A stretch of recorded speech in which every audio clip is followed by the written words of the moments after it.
Ένα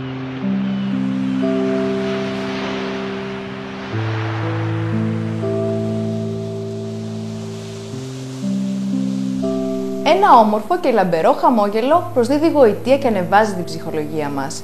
Είναι λογικό λοιπόν τα τελευταία χρόνια να έχει παρατηρηθεί μια στροφή στις απαιτήσεις του κοινού προς την αισθητική οδοντιατρική. Η πιο συχνή εφαρμογή της αισθητικής οδοντιατρικής είναι η λεύκανση. Η λεύκανση είναι η τεχνική που μας επιτρέπει να αποκτήσουμε λευκότερα δόντια. Είναι μια ανώδυνη, απλή και γρήγορη διαδικασία προσιτή σε όλους μας. Υπάρχουν πολλοί παράγοντες που προκαλούν δυσχρωμία στα δόντια.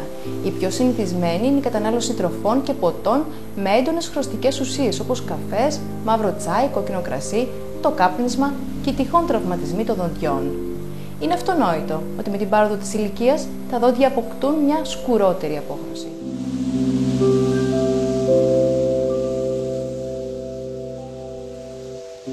Η λεύκανση είναι η τεχνική της εφαρμογής ενός λευκαντικού παράγοντα σε μορφή ζελέ πάνω στα δόντια που απελευθερώνει οξυγόνο, το οποίο εισέρχεται στην αδαμαντίνη και την οδοντίνη των δοντιών προκαλώντας τον αποχρωματισμό τους.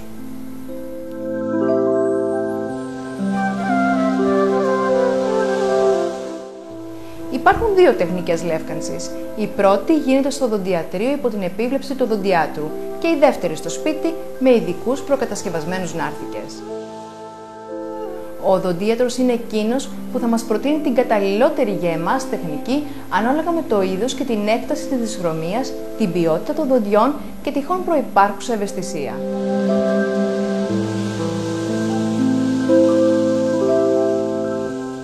Καταρχήν, ο οδοντίατρος θα απομονώσει τα ούλα γύρω από τα δόντια με ειδικό υλικό ώστε να μην έρθουν σε επαφή με το λευκαντικό παράγοντα.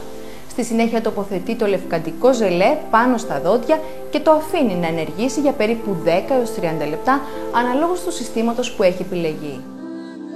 Μετά αφαιρείται το λευκαντικό ζελέ με ειδική αναρρόφηση και στη συνέχεια μπορεί να επαναληφθεί η εφαρμογή για 2 έως και 3 φορές ακόμη. Αφού τελειώσει η διαδικασία, αφαιρείται και πάλι το λευκαντικό και η απομόνωση των ούλων και τα δόντια ξεπλένονται με νερό και αέρα, οπότε και μπορούμε να αξιολογήσουμε το τελικό αποτέλεσμα. Η λεύκανση στο οδοντιατρίο είναι μια άμεση και γρήγορη μέθοδος και δίνει τη δυνατότητα στον οδοντίατρο να ελέγχει εξ ολοκλήρου τη διαδικασία.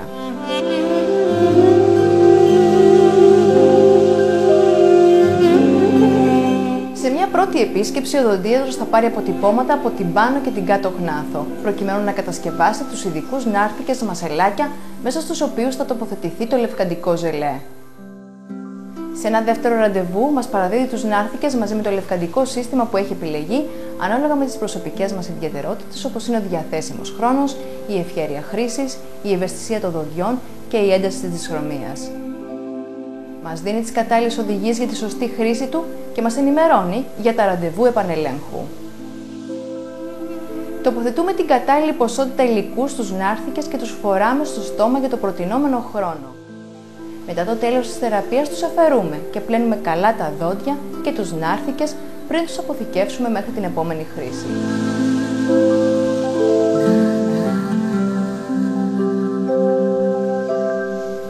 Για ακόμη καλύτερα και μονιμότερα αποτελέσματα, ο οδοντίατρος μπορεί να μας προτείνει το συνδυασμό των δύο τεχνικών.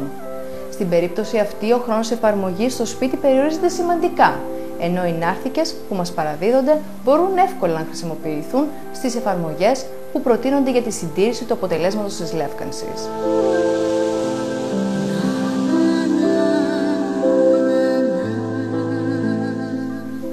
Η χρήση των σύγχρονων λευκαντικών παραγόντων είναι απόλυτα ασφαλής διαδικασία, εφόσον γίνεται με την κατάλληλη επίβλεψη του οδοντιάτρου. Η συγκέντρωση της δραστικής ουσίας είναι καθορισμένη βάσει ευρωπαϊκών προδιαγραφών, ώστε να μην αποδυναμώνεται η επιφάνεια του σμάλτου. Ας ανανεώσουμε λοιπόν τη διάθεσή μας, δίνοντας τη δυνατότητα στον εαυτό μας να αποκτήσει ένα νεανικό, φωτεινό χαμόγελο.